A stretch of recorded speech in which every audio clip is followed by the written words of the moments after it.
Minsan mapapatanong ka na lang sa sarili mo, hanggang kailan ako malayo sa kanila? Gusto mo nang umuwi, pero hindi pwede kasi may mga umaasa sa'yo.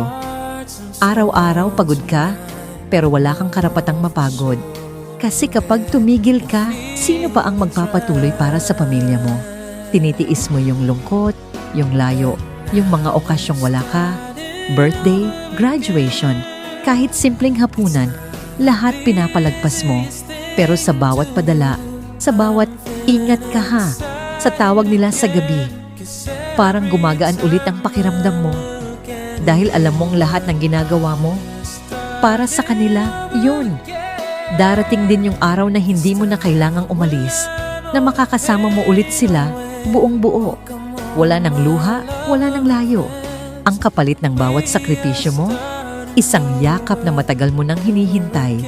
Kasi ganun magmahal ang isang taong para sa pamilya. Tahimik, matatag, pero totoo.